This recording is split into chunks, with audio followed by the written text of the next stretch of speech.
Eloquent ادب کے ویور سے گزارش ہے کہ ہمارے چینل کے پلے لسٹ آپشن کو ایکسپلور کریں اور جتنے بھی آڈیو بکس کمپلیٹ ہو چکے ہیں جیسے داستان ایمن فروشوں کی، شمشیر بے نیام، آخری چٹان اور ایک بت شکن پیدا ہوا، فردوس ابلیس اور نیل بہتا رہا، اندلس کی ناگن، مارکہ کربلا، ان سب آڈیو بکس کو خود بھی سنیں اور زیادہ سے زیادہ شیئر کرنے کی کوشش کریں۔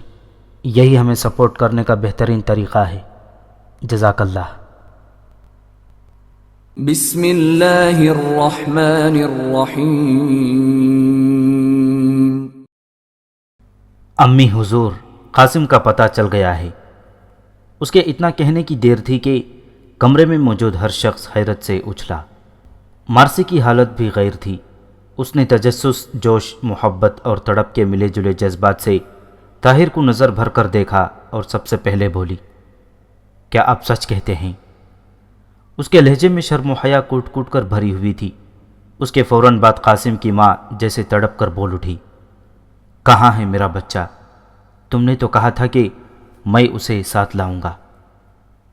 طاہر کی بیوی نے بھی اسی قسم کی بات کی اور کہا، اس کا مطلب یہ ہے کہ ہماری بہو مارسی کا پیر ہمارے گھر میں خوشبختی کی علامت ہے۔ آج ہی مارسی ہمارے گھر آئی اور آج ہی قاسم کی اطلاع مل گئی۔ سب سے آخر میں قاسم کے والد نے سنجیدگی سے پوچھا، کیسے پتہ چلا ہے؟ کہاں ہے قاسم؟ کیا سلطان نے اسے کسی مہم پر بھیجا ہے؟ یہ حشام کی آواز تھی، اپنے دور کا مایہ ناز پہلوان حشام بن عدی۔ طاہر سب کی باتیں سننے کے بعد کسی قدر ڈھیلے انداز میں کہنے لگا، نہیں ابا حضور، سلطان نے تو قاسم کو بہت اہم مہم سونپی تھی، لیکن سلطان کے بڑے بیٹے شہزادہ علاؤالدین نے قاسم کو خطیب مغرب کے کہنے پر پچھلے 3 ہفتوں سے نظر بند کر رکھا ہے۔ قاسم کی بات سن کر مارسی اپنی جگہ پر ہل کر رہ گئی۔ تو گویا ابو جعفر نے اپنا کام کر دکھایا تھا۔ مارسی کو تسلیم کرنا پڑا کہ ابو جعفر ایک منجھا ہوا اور جہاندیدہ شخص ہے۔ اس نے مارتھا سے کہا تھا کہ وہ بہت جلد قاسم کو اپنے راستے سے ہٹا دے گا۔ مارسی یہی سوچ رہی تھی کہ ابو جعفر نے اپنا قول پورا کر دکھایا۔ ادھر طاہر اپنی والدہ کو واقعے کی تفصیل بتا رہا تھا۔ اچانک طاہر کے ذہن میں کچھ خیال آیا اور قاسم کا واقعہ ادھورا چھوڑ کر مارسی کی جانب متوجہ ہوا۔ محترمہ، آپ کے بارے میں میری بیوی سکینہ نے مجھے جو کچھ بتایا ہے وہ میرے لیے ناکافی ہے۔ اگر آپ برا نہ مانیں تو ازراہ مہربانی اپنا اور اپنے خاندان کا تفصیلی تعارف کرا دیں تو میرے ذہن سے کبیدگی دور ہو جائے گی۔ مارسی کے لیے یہ کوئی غیر متوقع سوال نہ تھا، لیکن اس کا ذہن چونکہ قاسم کی طرف لگا ہوا تھا، چنانچہ وہ طاہر کے سوال سے چونک سی گئی اور پھر تھوڑی دیر سر جھکا کر خاموش رہنے کے بعد کہا، میں آپ سے کچھ نہیں چھپاؤں گی۔ اس دنیا میں آپ سب لوگ ہی میرے اپنے ہیں۔ میں آپ کو اپنی زندگی کا ایک ایک ورق کھول کر دکھا دوں گی۔ اور اس کے بعد مارسی نے تفصیل کے ساتھ اپنے بارے میں قاسم کے اہل خانہ کو بتانا شروع کر دیا۔ اس نے البانوی محل سے لے کر قصر سلطانی تک اور پھر قصر سلطانی سے قاسم کی ملاقات تک سب کچھ بتا دیا۔ اس کی کہانی میں سکندر بیگ کا بھی تفصیل کے ساتھ ذکر آیا اور ابو جعفر کا بھی۔ اس نے قاسم کی ملاقاتوں کی تفصیل بھی بتائی اور مارتھا کی ریشہ دیوانیوں کا ذکر بھی کیا۔ مارسی کی کہانی مکمل ہوئی تو طاہر کی ماں اور بیوی کی آنکھوں سے آنسو بہہ رہے تھے۔ طاہر اور اس کا باپ اپنی جگہ پیار بھری نظروں سے مارسی کو دیکھ رہے تھے۔ طاہر کی ماں اپنی جگہ سے اٹھی اور آگے بڑھ کر مارسی کو سینے سے لگا لیا۔ مارسی کی موٹی موٹی آنکھوں سے ٹپ ٹپ آنسو گر رہے تھے۔ سکینہ نے بھی آگے بڑھ کر مارسی کو پیار دیا اور کہا، میں تو کہتی ہوں تم اب یہیں رہو، کیونکہ تم اپنے گھر میں اپنی ماں مارتھا کے پاس بھی محفوظ نہیں ہو۔ خدا نخواستہ تمہیں اگر کچھ ہو گیا تو ہم قاسم کو کیا منہ دکھائیں گے؟ سکینہ کی بات ابھی پوری نہ ہوئی تھی کہ حشام بول اٹھا، دیکھو بیٹی، تم نے سب کچھ سچ سچ بتا کر ہمارے دل میں اپنے لیے بہت زیادہ جگہ پیدا کر لی ہے۔ یہ جان کر تو مجھے اور بھی زیادہ خوشی ہوئی کہ تم اسلام بھی قبول کر چکی ہو۔ میں تمہیں نصیحت کرتا ہوں کہ تم اپنا نام بھی مسلمانوں والا رکھ لو۔ مارسی نے چونک کر قاسم کے والد کی بات سنی اور پھر شرمیلے سے لہجے میں کہا، تو پھر آپ ہی میرے لیے کوئی اچھا سا نام تجویز کر دیجئے۔ آپ جو نام تجویز کریں گے میں وہی اپنا لوں گی۔ اب حشام اپنی ہونے والی بہو کے لیے نام سوچ رہا تھا۔ کچھ دیر بعد حشام نے کہا، ٹھیک ہے بیٹی، ہم نے تمہارے لیے ایک نام تجویز کر لیا ہے۔ سب نے چونک کر ہشام کی جانب دیکھا تو اس نے مسکرا کر مارسی کا نیا نام پکارا، غزالہ۔ ہشام کے منہ سے مارسی کا نیا نام سن کر مارسی سمیت سب لوگ بہت خوش ہوئے۔ یہ بالکل صحیح نام تھا۔ مارسی کی غزال جیسی خوبصورت آنکھوں کے لیے یہی نام مناسب تھا۔ جب سکینہ نے مارسی کو غزالہ کا مطلب بتایا تو شرم سے اس کا چہرہ سرخ ہو گیا۔ وہ محسوس کر رہی تھی کہ عرب نوجوان قاسم بن ہشام کتنے پیار سے اس کا یہ نام پکارے گا۔ قاسم کے گھر میں مارسی کئی گھنٹے تک رہی۔ شروع میں اس کا رازدار کوچوان اکبر مکان سے باہر موجود رہا، لیکن بعد ازاں مارسی نے اسے یہ کہہ کر روانہ کر دیا کہ وہ سہپہر کے بعد آ کر اسے لے جائے۔ اب وہ مارسی نہیں تھی بلکہ ایک مسلمان دوشیزہ غزالہ تھی، لیکن ابھی اسے اپنا یہ نام اپنی ماں اور ابو جعفر سے چھپانا تھا۔ سہپہر کے بعد اکبر مارسی کو لینے کے لیے آ گیا اور مارسی قاسم کے تمام اہل خانے کے ساتھ پیار اور محبت کی بے تکلفی میں بہت سا وقت گزارنے کے بعد اپنے گھر لوٹ گئی۔ اگلی صبح طاہر قونیہ کے لیے روانہ ہو چکا تھا۔ اس نے صرف اپنی بیوی کو اتنا بتایا تھا کہ وہ ایشیائی کوچک سلطان سے ملنے کے لیے جا رہا ہے تاکہ قاسم کی رہائی کے لیے کچھ کر سکے۔ اس نے ساتھ ہی اپنی بیوی کو ہدایت کی کہ فی الحال اس کی روانگی سب سے پوشیدہ رکھی جائے۔ سکینہ نے اسے نماز فجر کے بعد پوری تیاری کے ساتھ روانہ کیا۔ ادھر مارسی قاسم سے ملنے کے لیے بے چین تھی۔ آج صبح ہی اس نے فیصلہ کیا تھا کہ وہ قصر سلطانی جا کر کسی نہ کسی طرح قاسم سے ملنے کی کوشش کرے۔ قصر سلطانی میں مارسی کا آنا جانا کوئی نئی بات نہ تھی۔ وہ البانوی کنیز مارتھا کی بیٹی تھی اور سکندر کی پسند، لیکن آج صبح وہ گھر سے روانہ ہونے لگی تو اس کی ماں نے اسے روک لیا۔ اے لڑکی، یہ تو پھر کہاں چل دی پوچھے بتائے بغیر؟ مارسی کو ماں کا روکنا بہت برا لگا۔ اس نے مڑ کر ماں سے کہا، یہیں نزدیک ہی رہی ہوں، قصر سلطانی تک۔ مارسی نے غالباً محل میں موجود اپنی کسی سہیلی کا ذکر بھی کیا، لیکن آج مارتھا کے تیور ہی کچھ اور تھے۔ وہ انتہائی سخت لہجے میں بولی، خبردار، تو کہیں نہیں جائے گی۔ تجھے معلوم ہے کہ تو البانیہ کی ہونے والی ملکہ ہے۔ کل تو سکندر کے ساتھ البانیہ کے تخت پر بیٹھے گی۔ کچھ اپنی حیثیت کا خیال کر۔ یہ تو کہاں گھومتی رہتی ہے دن بھر؟ میں نے آج صبح ہی اکبر کو 1-2 دن کی چھٹی پر بھیج دیا ہے۔ مارسی اپنی ماں کے جملے سے ٹھٹک کر رک گئی اور کسی انجانے خوف سے اس کا دل دھڑکنے لگا۔ اسے ایسا لگا جیسے یہ باتیں اس کی ماں نے نہ کی ہوں، بلکہ اس کی ماں کی زبان میں ابو جعفر بول رہا تھا۔ اس نے سوچا کہ اس کی ماں ایسے تو نہ تھی۔ اس کی ماں نے اسے بہت لاڈ پیار اور ناز و نام سے پالا تھا۔ ایک دم اس کے دل میں غصے کی کیفیت پیدا ہونے لگی۔ اسے ابو جعفر پر غصہ آ رہا تھا۔ اس نے فیصلہ کیا کہ وہ قصر سلطانی ضرور جائے گی۔ چنانچہ اس نے کہا، ماں، اب ایسا بھی کیا اندھیر ہے؟ میں محل تک ہی تو جا رہی ہوں، پیدل بھی جا سکتی ہوں۔ مجھے ملکہ سروین سے بھی ملنا ہے اور سربراہی کنیزوں سے بھی۔ بہت دن سے ادھر جانا ہی نہیں ہوا۔ مارسی نے ماں کی دکھتی رگ پر ہاتھ رکھ دیا۔ سربراہی شہزادی سروین اور اس کی کنیزیں مارتھا کے لیے بہت اہم تھیں۔ خصوصاً ملکہ سروین کی کنیزیں عیسائی ہونے کے ناطے مارتھا کو بہت عزیز تھیں۔ مارتھا نے مارسی کی زبانی ان کا ذکر سنا تو وہ خاموش ہو گئی اور مارسی کو جانے کی اجازت دے دی۔ مارسی گھر سے نکلی اور پیدل ہی قصر سلطانی کی طرف چل دی۔ وہ راستے میں سوچ رہی تھی کہ ملکہ سروین سے ملنا بھی قاسم کی رہائی کے سلسلے میں مفید ہو سکتا ہے۔ حالانکہ پہلے اس کے ذہن میں یہ خیال تھا کہ وہ اپنی سہیلیوں کی وساست سے براہ راست شہزادہ علاؤالدین کے ساتھ بات کرے گی، لیکن اب وہ سوچ رہی تھی کہ سربراہی شہزادی سروین، جو اب سلطان مراد خان ثانی کی ملکہ تھی، قاسم کی رہائش کے سلسلے میں زیادہ بہتر کردار ادا کر سکتی ہے، کیونکہ وہ جانتی تھی کہ دونوں شہزادے یعنی شہزادہ علاؤالدین اور شہزادہ محمد ملکہ سروین کی ایک ماں کی طرح عزت کیا کرتے تھے۔ ملکہ سروین سربیا کے بادشاہ لارڈ سٹیفن کی بیٹی تھی۔ سربیا کا بادشاہ سلطان مراد خان ثانی کا دیرینہ اور وفادار دوست تھا۔ اس نے سلطان مراد خان ثانی کے ساتھ اپنی وفاداری کا اظہار کرنے کے لیے اپنی بیٹی شہزادی سروین اس کے عقد میں دے دی تھی۔ شہزادی سروین اپنی کئی کنیزوں کے ہمراہ ادرنا میں دلہن بن کر آئی تھی۔ مارسی محل میں داخل ہوئی تو سیدھی محل سرا کی جانب چلی گئی۔ محل سرا میں اس کی ملاقات سب سے پہلے ملکہ سروین کے خاص خواجہ سرا سے ہوئی۔ خواجہ سرا سے اسے معلوم ہوا کہ ملکہ اس وقت عقبی باغ میں شاہی پرندوں کو دانہ ڈالنے میں مصروف ہیں۔ مارسی ملکہ سروین سے گاہے بگاہے ملتی رہتی تھی، چنانچہ وہ بے دھڑک عقبی باغ کی جانب بڑھنے لگی۔ ملکہ نے مارسی کو آتے دیکھا تو مسکرائی۔ خوش آمدید، آج تو ہماری البانوی بہن آئی ہے۔ ملکہ کی زبان میں شکر جیسی حلاوت تھی۔ ملکہ کے لہجے سے مارسی کا حوصلہ بلند ہوا اور اس نے کہا، ملکہ معظمہ، آپ کی محبت کبھی کبھی محلات میں کھینچ لاتی ہے، ورنہ بزم شاہی میں غریبوں کا گزر کیا مانی۔ ملکہ نے چونک کر مارسی کی جانب دیکھا اور مزہ لیتے ہوئے کہا، سبحان اللہ، آج تو مشک عنبر میں لپٹی باتیں کر رہی ہو، لگتا ہے کوئی چوٹ کھا کر آئی ہو۔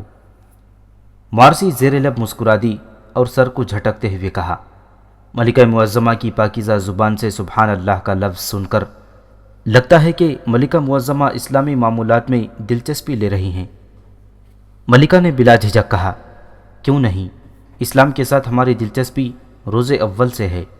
ہمارے والد محترم لارڈ اسٹیفن بھی دل سے مسلمان تھے، یہی وجہ ہے کہ وہ ترکی سلاطین کی 3 نسلوں تک سلطنت عثمانیہ کے دست راست رہے ہیں۔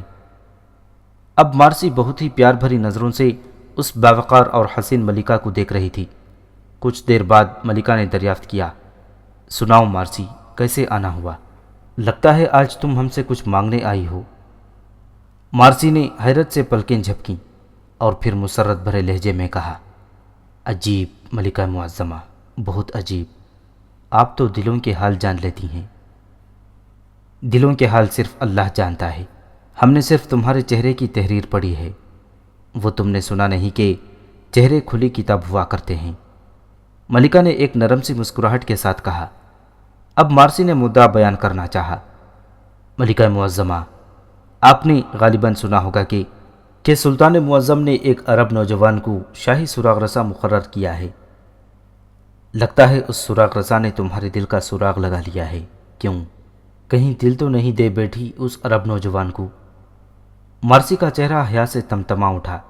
اس نے پلکیں جھکا لیں اور کچھ دیر توقف کے بعد کہا، ملکہ معظمہ کی نگاہیں سب کچھ دیکھ لیتی ہیں، لیکن اس وقت میں سلطنت عثمانیہ کی بقا کا سوال لے کر آئی ہوں۔ مارسی کی بات پر ملکہ چونک اٹھی اور فوراً کہا، خدا نہ کرے سلطنت عثمانیہ کو کچھ ہو، تم کون سا مسئلہ لے کر آئی ہو؟ مارسی نے کسی قدر جھجکتے ہوئے عرض کی، ملکہ معظمہ، وہ عرب نوجوان جسے سلطان معظم نے ادرنا میں ہونے والی سازش کا سراغ لگانے کے لیے بطور خاص مقرر فرمایا تھا، اس وقت ایک غدار کے بہکاوے پر شہزادہ علاؤالدین کی قید میں ہے، جبکہ وہ غدار سلطنت کے خلاف کسی خطرناک سازش میں مصروف ہے۔ ملکہ کی تیوری پر بل پڑ گئے اور اس نے بے حد سنجیدہ لہجے میں کہا، کون ہے وہ غدار جس نے شہزادہ علاؤالدین کو بہکا دیا؟ مارسی، تم ہوش میں تو ہو؟ تمہیں معلوم ہے تم کیا کہہ رہی ہو؟ تم ایک ترک شہزادے اور ولی عہد پر الزام لگا رہی ہو۔ ملکہ کی بات مکمل ہوئی تو مارسی نے ایک نئے عزم کے ساتھ کہا، ملکہ معظمہ، میں صرف الزام نہیں لگا رہی ہوں، بلکہ یہ کہہ رہی ہوں کہ شہزادہ علاؤالدین نے قاسم بن حشام کو شاہی زندان میں بند رکھا ہے۔ ملکہ معظمہ، اس وقت ادرنا کو قاسم بن حشام کی ضرورت ہے، آپ خدا را کچھ کیجئے، کہیں ایسا نہ ہو کہ سلطان معظم کی عدم موجودگی میں ابو جعفر ادرنا کی گلیوں میں بغاوت پھیلا دے۔ اب ملکہ کی آنکھیں حیرت سے پھیلنے لگیں۔ اس نے کسی قدر تیز لہجے میں کہا، ابو جعفر؟ کیا یہ وہی شخص تو نہیں جس کی آنکھوں کی رنگت لاطینی اقوام کی طرح نیلی ہے اور جو خطیب مغرب کے نام سے مشہور ہے؟ ارے مارسی، اس شخص کا آنا جانا تو تمہاری ماں کے پاس بہت تھا، ہے نا؟ ملکہ ایک دم خلاؤں میں گھورتے ہوئے کچھ سوچنے لگی۔ اسے یاد آیا کہ ایک زمانے میں مارتھا اور ابو جعفر شہزادی سروین پر جذباتی ڈورے ڈالنے کی کوشش کرتے رہے تھے۔ اس وقت سروین نئی نویلی دلہن تھی، چنانچہ اجنبیت کے دباؤ میں خاموش رہی۔ آج مارسی نے ابو جعفر کی سازش کا ذکر کیا تو ملکہ سروین کی آنکھیں جیسے کھل گئیں۔ اس نے گہری سوچ میں مارسی کی بات بھی نہ سنی۔ مارسی کہہ رہی تھی، ملکہ معظمہ، ابو جعفر ہمارے گھر آتا ہے، اسی وجہ سے تو میں اس کی سازش کے بارے میں جانتی ہوں۔ 3 ہفتے پہلے قاسم بن حشام قیصر کے جاسوسوں کا سراغ لگاتے ہوئے ابو جعفر کی گردن تک پہنچ چکا تھا، لیکن شہزادہ علاؤالدین نے سارا معاملہ ہی الٹا دیا۔ آپ کچھ کیجئے۔ اب ملکہ صورتحال کو سمجھنے لگی۔ وہ سوچ رہی تھی کہ شہزادہ علاؤالدین کے ساتھ کس طریقے سے بات کی جائے۔ اسے مارسی کی بات کا یقین تھا، کیونکہ وہ خود ابو جعفر کے کردار سے واقف تھی۔ اس نے سوچا کہ صرف قاسم بن حشام کو چھڑایا ہی نہ جائے، بلکہ کسی طرح ابو جعفر کو بھی بروقت دبوچ لیا جائے۔ وہ سمجھ رہی تھی کہ اس کے کندھوں پر بہت بڑی ذمہ داری آ پڑی ہے۔ اس نے مارسی سے کہا، مارسی، تمہارا بہت بہت شکریہ کہ تم نے ہمیں ان نازک حالات سے آگاہ کیا۔ ہم آج ہی کچھ کرنے کی کوشش کرتے ہیں۔ ملکہ کی بات سن کر مارسی نے اطمینان کی سانس لی اور پھر جھجکتے جھجکتے کہنے لگی، ملکہ معظمہ، ایک درخواست ہے۔ ملکہ نے مارسی کی جانب دیکھ کر پوچھا، ہاں ہاں کہو۔ ملکہ معظمہ، میں قاسم بن حشام سے ملنا چاہتی ہوں۔ وہ یہیں قصر سلطانی کے شاہی زندان میں قید ہے۔ اگر ملکہ معظمہ چاہیں تو داروغہ زندان کو حکم دے سکتی ہیں کہ وہ مجھے روکے۔ ملکہ پھر چونک اٹھی۔ اس نے چند لمحے کے لیے کچھ سوچا اور پھر ایک نئے عزم کے ساتھ بولی، چلو ہمارے ساتھ، ہم ابھی شاہی زندان میں جا کر قاسم بن حشام سے بات کریں گے۔ ملکہ نے پورے جوش کے ساتھ قدم بڑھایا اور مارسی کے دل میں خوشی کے لڈو پھوٹنے لگے۔ شاہی زندان کے داروغہ نے ملکہ سروین کو آتے دیکھا تو اس کی ٹانگیں کانپ گئیں۔ محل کا شمال مغربی احاطہ تھا۔ اس جانب عموماً محل سرا کی عورتیں نہ آتی تھیں۔ زیادہ تر ملازم پیشہ لوگ محل کی اس جانب رہائش پذیر تھے۔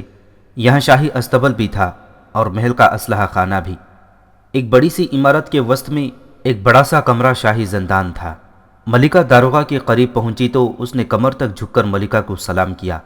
ملکہ بھی وہیں رک گئی اور تحکمانہ لہجے میں پوچھا، شاہی زندان میں کتنے قیدی بند ہیں؟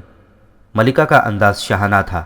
داروغہ لرز گیا، ہکلاتے ہوئے کہنے لگا، ملکہ معظمہ، صرف ایک قیدی موجود ہے۔ کیا نام ہے اس کا؟ داروغہ زندان منمناتے ہوئے بولا، قاسم بن حشام۔ ملکہ نے قاسم کا نام سنا اور ایک بار مارسی کی جانب مڑ کر دیکھا۔ مارسی کے چہرے پر جوش تھا۔ ملکہ داروغہ کی جانب متوجہ ہوئی اور بولی، ہم ابھی اور اسی وقت قاسم بن حشام کو ملنا چاہتے ہیں۔ جاؤ اسے بہت احترام کے ساتھ ہمارے پاس لاؤ۔ داروغہ زندان فوراً دم دبا کر بھاگا اور زندان کے دروازے کی جانب بڑھتا چلا گیا۔ کچھ دیر بعد قاسم مارسی اور ملکہ کے سامنے موجود تھا۔ 3 ہفتوں میں قاسم کی صحت بہت گر چکی تھی۔ اس کے چہرے پر ہلکی سی زردی تھی، لیکن اس کی آنکھیں ابھی بھی پوری طرح روشن اور بے چین تھیں۔ مارسی نے اسے دیکھا تو اس کا کلیجہ کٹ کر رہ گیا۔ وہ ملکہ اور داروغہ زندان کی موجودگی میں قاسم کو بے تکلفی کے ساتھ نہ مل سکتی تھی۔ چنانچہ وہ ایک طرف کھڑی درد بھری نظروں سے قاسم کو دیکھتی رہی۔ قاسم نے آگے بڑھ کر ملکہ کو سلام کیا تو ملکہ نے مسکرا کر جواب دیا اور کہا، قاسم بن حشام، ہم سلطنت عثمانیہ کے تاجدار سلطان مراد خان ثانی کی ملکہ ثانی ہیں۔ ہمیں آج مارسی نے تمہاری حقیقت حال بتائی تو ہم خود تم سے ملنے کے لیے یہاں چلے آئے۔ تم فکر مت کرو، ہم آج ہی شہزادہ علاؤالدین سے بات کر کے تمہیں زندان سے نکلوا لیں گے۔ قاسم جو پہلے ہی پہچان چکا تھا کہ اس سے ملنے کے لیے آنے والی شاہی گھرانے کی خاتون ہی ہو سکتی ہے، ملکہ کی بات سن کر اور زیادہ مؤدب ہو گیا۔ اس نے ملکہ کے احترام میں پلکیں جھکا لیں اور دھیمے لہجے میں کہا، ملکہ معظمہ کا اقبال بلند ہو، مجھے اپنی قید کی کوئی فکر نہیں۔ میں تو اس لیے فکر مند ہوں کہ حکم شاہی کی کوئی لاج نہ رکھ سکا۔ خدا جانے سلطنت کے غدار کس حد تک آگے جا چکے ہیں۔ مجھے تو اتنا بھی معلوم نہیں کہ ہمارے جو لشکر محاذ جنگ پر روانہ ہوئے تھے اس کی کیا کارگزاری ہے۔ ملکہ نے پورے اطمینان کے ساتھ قاسم کی بات سنی اور پھر کسی قدر غمزدہ لہجے میں کہا، یورپ کی مہم پر جانے والا ہمارا لشکر صلیبی افواج کے ہاتھوں بہت بڑی شکست کھا چکا ہے۔ ہمارے سلطان معظم کی ہمشیرہ اور ہماری نند جی کے خاوند سپہ سالار محمد چلپی ہونیاڈے کے ہاتھوں گرفتار ہو چکے ہیں۔ صوفیہ کا شہر ہمارے ہاتھوں سے نکل چکا ہے اور ہماری سپاہ وادی بلقان میں بھی دشمن سے نقصان اٹھا چکی ہے۔ البتہ ایک خوشخبری بھی ہے کہ سلطان معظم نے امیر کرمانیہ کو شکست دے کر قونیہ کی بغاوت پر قابو پا لیا ہے اور سلطان معظم چند ہی دنوں میں ادرنا پہنچنے والے ہیں۔ سلطان معظم ادرنا سے جلد یورپ کی جانب روانہ ہو کر ہونیاڈے سے انتقام لینے کے لیے روانہ ہو جائیں گے۔ ملکہ نے مختصر الفاظ میں تمام حالات سے آگاہ کر دیا۔ لشکروں کی تفصیل سنتے ہوئے قاسم جذباتی ہو رہا تھا، خصوصاً سلطان کے بہنوی محمد چلپی کی گرفتاری کا سن کر اسے دھچکا سا لگا۔ اسے محمد چلپی کی ملاقات یاد تھی جب آغا حسن کے کمرے میں فوجی افسروں کے سامنے اس نے ایک مختصر سی تقریر کی تھی۔ اس نے بڑے خلوص کے ساتھ ملکہ سے کہا، محترم سالار، محمد چلپی کا سن کر دل افسوس ہوا۔ میں محسوس کرتا ہوں کہ ایسے حالات میں سلطنت کو میری ضرورت ہے۔ ملکہ نے قاسم کی بات پر سر ہلایا۔ اس نے بڑے خلوص کے ساتھ ملکہ سے کہا، ملکہ معظمہ، محمد چلپی کا سن کر دلی افسوس ہوا۔ میں محسوس کرتا ہوں کہ ایسے حالات میں سلطنت کو میری ضرورت تھی۔ ملکہ نے قاسم کی بات پر سر ہلایا اور دلاسا دینے والے لہجے میں کہنے لگی، بس تم آج ہی رہا کر دیے جاؤ گے، یہ میرا تم سے وعدہ ہے۔ اچھا، اب ہم چلتے ہیں۔ ملکہ نے جانے سے پہلے مارسی کی طرف دیکھا اور پھر زیر لب مسکرائی۔ مارسی حیا سے پلکیں جھکائے ہوئے تھی۔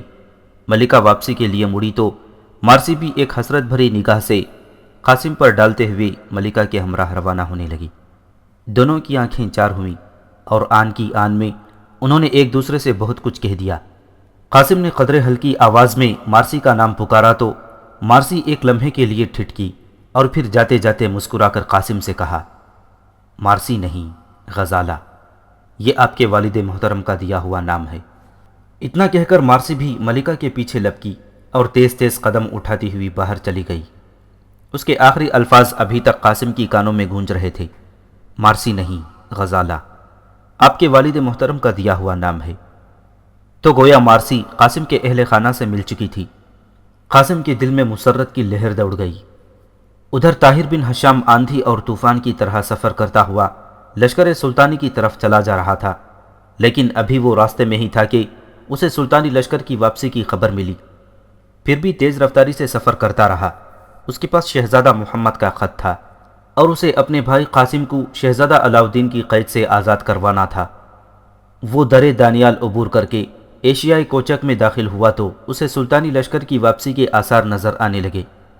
اگلے روز وہ لشکر کے سامنے تھا۔ وہ اپنے تھکے ہوئے گھوڑے پر سوار لشکر کے پڑاؤ میں داخل ہو چکا تھا۔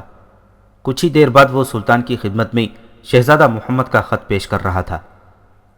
سلطان جوں جوں شہزادے کا خط پڑھتا گیا، اس کی بھویں سکڑتی گئیں اور چہرے پر غصے کے آثار نظر آتے گئے۔ سلطان نے خط پڑھ کر کچھ دیر کے لیے خاموشی اختیار کر لی، پھر چند لمحوں کے بعد طاہر سے مخاطب ہوا، تم نے بہت اچھا کیا جو ہم کو خبر کر دی۔ ہم خود بہت جلد ادرنا پہنچنے والے ہیں، لیکن ہمیں پہنچتے پہنچتے ابھی اتنا وقت لگ جائے گا کہ دشمن ادرنا میں کوئی بغاوت پھیلا سکے۔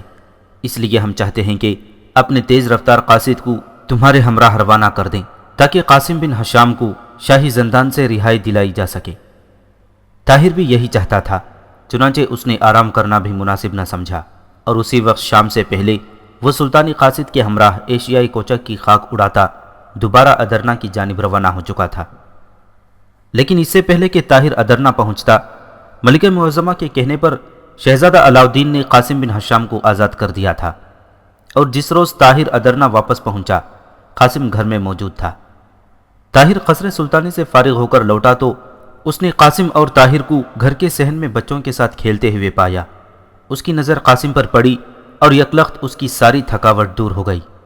قاسم نے بھی طاہر کو آتے دیکھ لیا تھا، چنانچہ اس نے بھاگ کر طاہر کا استقبال کیا اور اپنے بڑے بھائی کے ساتھ بغل گیر ہو گیا۔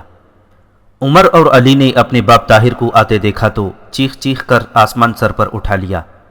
وہ ابو آ گئے کی رٹ لگاتے ہوئے باپ کی جانب دوڑے اور اس کی ٹانگوں سے لپٹ گئے۔ بچوں کا شور سن کر سکینہ اور طاہر کے والدین بھی کمروں سے باہر نکل آئے۔ مارسی کے چہرے پر بھی مسرت کی لہر تھی۔ طاہر نے اپنے سارے کنبے کو مسرت سے لبریز دیکھا اور دل ہی دل میں خدا کا شکر ادا کیا۔ لیکن ابو جعفر ابھی تک آزاد تھا۔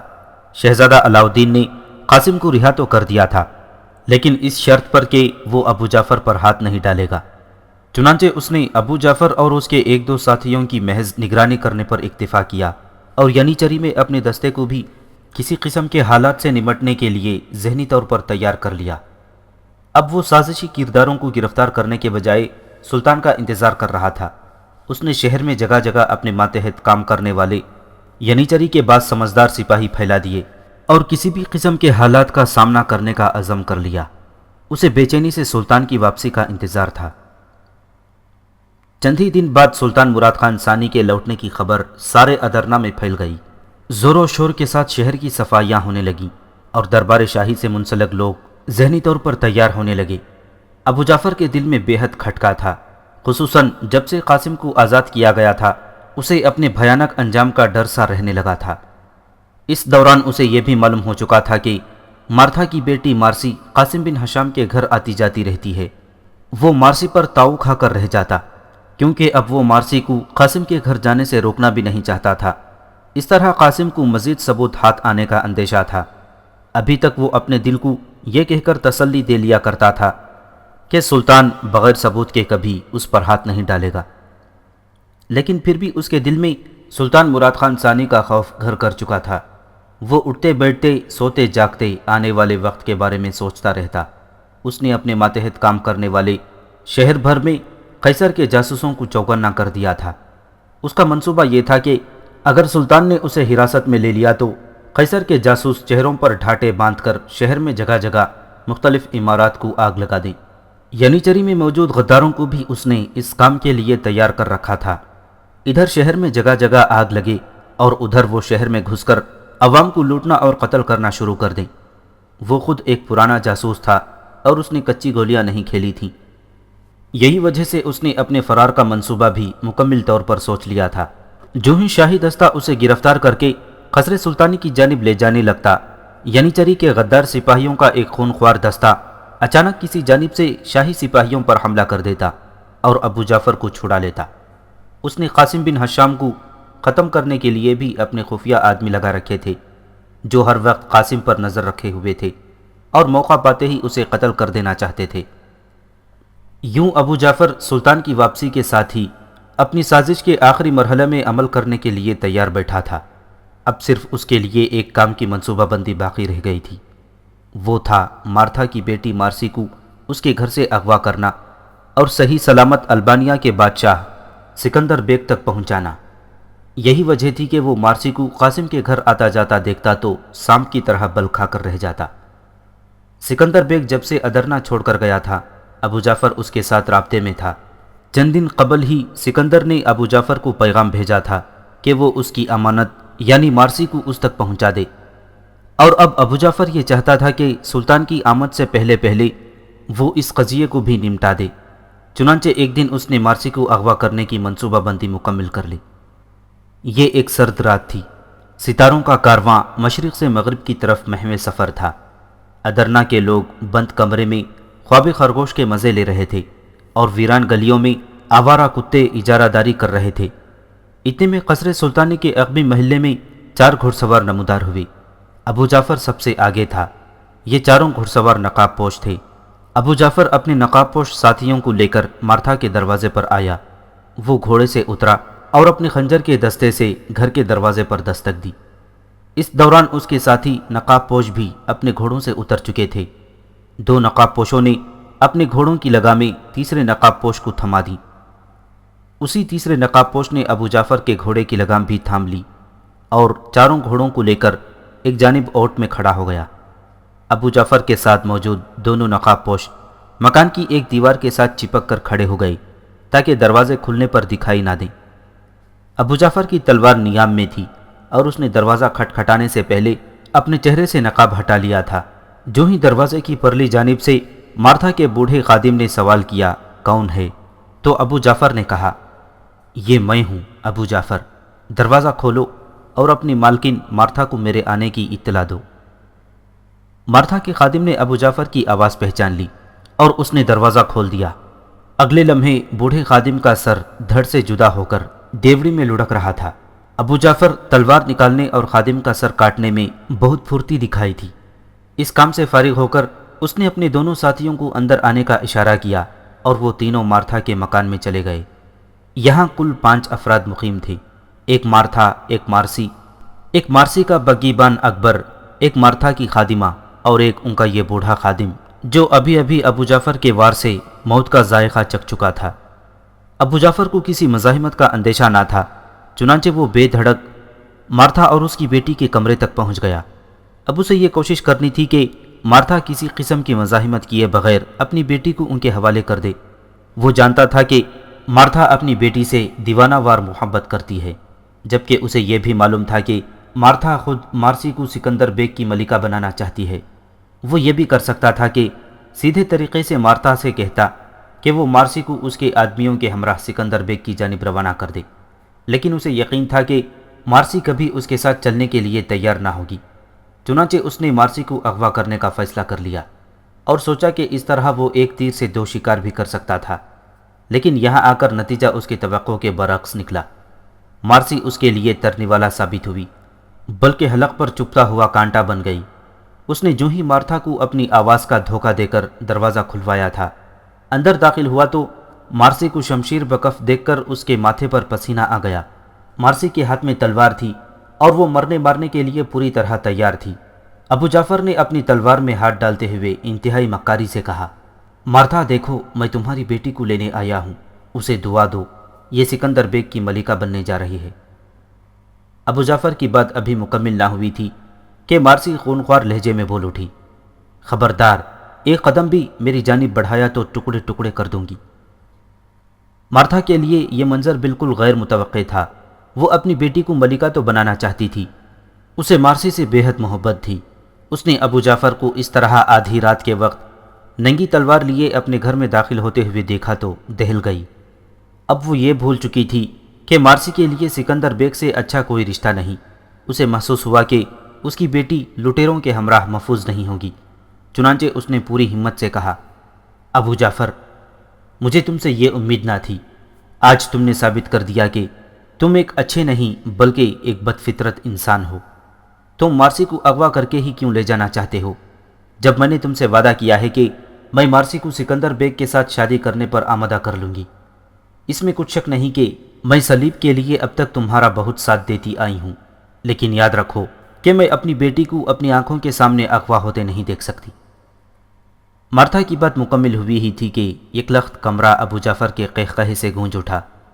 اس کے چہرے پر دنیا جہاں کی تمام تر شیطانیت رقص کر رہی تھی۔ اس نے صرف ایک قہقہا نہیں بلکہ وہ اپنی انتہائی مکروہ آواز میں ہنستا ہی چلا گیا، اور پھر بڑی مشکل سے اپنی ہنسی کو روکتے ہوئے کہنے لگا، واہ مارتھا بیگم، تم کیا سمجھتی ہو کہ میں تمہاری نکچڑی بیٹی کو پالکی میں بٹھا کر لے جاؤں گا یا اس کے راستوں میں پھول بچھاؤں گا؟ مارتھا بیگم، تم سوچ بھی نہیں سکتی کہ ابو جعفر کا دماغ کہاں تک کام کرتا ہے۔ اب سنو، میں تمہاری بیٹی کو رات کی اس تاریکی میں اغوا کرنے کے لیے کیوں آیا ہوں؟ مارتھا، تم قاسم بن حشام اور بہت سی دیگر لوگوں کی نظروں میں آ چکی ہو، اور یوں تم اپنے لیے ایک کمزوری بن چکی ہو۔ میں جانتا ہوں کہ تم ایک کمزور عورت ہو۔ قاسم بن حشام کی نشاندہی پر سلطان نے تمہیں گرفتار کروایا تو تم خفیہ محکمے کے جلادوں کا تشدد برداشت نہیں کر پاؤ گی۔ مجھے یقین ہے کہ البانوی شہزادوں کے قتل سے لے کر اب تک کی تمام داستان اگل دو گی۔ تم جانتی ہو کہ میں اپنے خلاف کوئی ثبوت نہیں چھوڑتا۔ اب وقت آ گیا ہے کہ تمہیں تمہاری خدمات کا صلہ دے دیا جائے۔ ابو جعفر کی بات نے یکلخت مارتھا کا خون نچوڑ لیا۔ اب وہ سمجھ چکی تھی کہ آدھی رات کے وقت ابو جعفر اس کے گھر کیوں داخل ہوا تھا۔ ابو جعفر بات مکمل کر کے ایک بار پھر اپنے اسی انداز میں ہنسا۔ اس کی تلوار نیام میں تھی اور وہ قہقہا ابھی اس کے حلق میں تھا کہ غیر متوقع طور پر مارسی نے اپنی تلوار سے اس پر حملہ کر دیا۔ ابو جعفر ایک دم جھکائی لے کر ایک طرف نہ ہٹ گیا ہوتا تو مارسی کی تلوار اس کے کندھے کو چیرتی ہوئی اس کے دل میں اتر جاتی، لیکن اب نہ صرف اس نے خود کو بچا لیا تھا بلکہ بیک وقت اپنی تلوار بھی نیام سے نکال لی تھی اور اپنے دونوں ساتھیوں کو بھی آواز دے کر اندر بلا لیا تھا۔ دونوں نقاب پوش کمرے میں داخل ہوتے ہی مارسی پر ٹوٹ پڑے، لیکن یہ دیکھ کر کہ ابو جعفر کی حیرت کی انتہا نہ رہی کہ مارسی ایک ماہر شمشیر زن کی طرح ان دونوں نقاب پوشوں کا مقابلہ کر رہی تھی، اور مارسی ان کا مقابلہ کیوں نہ کرتی؟ جب سے قاسم رہا ہو کر آیا تھا وہ قاسم سے ہی شمشیر زنی سیکھتی رہی تھی، اور اب تو وہ ایک ماہر شمشیر زن کی طرح لڑ سکتی تھی۔ ابو جعفر اور مارتھا ایک طرف کھڑے دو نقاب پوشوں کے ساتھ مارسی کا مردانہ وار مقابلہ دیکھ رہے تھے۔ مارتھا کی آنکھیں حیرت سے پھٹی جا رہی تھیں۔ اس کی بیٹی کسی بہادر سپاہی کی طرح گھر میں آئے ڈاکوؤں کا ہر وار تلوار پر روکتی اور پھر آگے بڑھ کر ان دونوں پر انتہائی خطرناک وار کرتی۔ رات کے اندھیرے میں تلواروں کی چھنکار دور دور تک سنائی دے رہی تھی۔ بوڑھی خادمہ اور اکبر اپنے اپنے کمروں میں جاگ اٹھے۔ خادمہ کے چہرے پر خوف اور اکبر کے چہرے پر سنسنی تھی۔ اکبر اچھل کر اپنے بستر سے اترا اور بھاگ کر دیوار پر لٹکا برچھا اتار لیا۔ اس کا دماغ تیزی سے کام کر رہا تھا اور وہ سوچ رہا تھا کہ یقیناً کسی دشمن نے مارسی پر حملہ کر دیا ہے۔ وہ بجلی کی سی تیزی سے اپنے کمرے سے باہر نکلا اور اپنی مالکن کے کمرے کی طرف بڑھنے لگا۔ کمرے کے قریب پہنچ کر جب اس نے دیکھا کہ مارسی دو نقاب پوشوں کے ساتھ تنے تنہا بھرپور مقابلہ کر رہی ہے اور مکروہ صورت ابو جعفر اپنی تلوار بے نیام کیے آہستہ آہستہ مارتھا کی طرف بڑھنے کی کوشش کر رہا ہے تو وہ ہکا بکا رہ گیا۔ اسے یقین نہ آ رہا تھا کہ ابو جعفر مارتھا کو قتل کر دے گا۔ یہی وجہ تھی کہ وہ مارتھا کو چھوڑ کر مارسی کی مدد کو پہنچا اور عین اسی وقت ایک نقاب پوش کی پشت میں اپنا برچھا گھونپ دیا جب مارسی تھک کر نڈال ہو چکی تھی۔ ادھر نقاب پوش کسی بیل کی طرح ٹکراتا ہوا پیوند زمین ہونے لگا اور ادھر مارسی اور اکبر مارتھا کی دلدوز چیخ سن کر رہ گئے۔ اکبر کی آنکھیں حیرت کی شدت سے ابل رہی تھیں۔ اسے قطعاً توقع نہیں تھی کہ اس کا دیرینہ دوست ابو جعفر یوں مارتھا کو قتل کر دے گا۔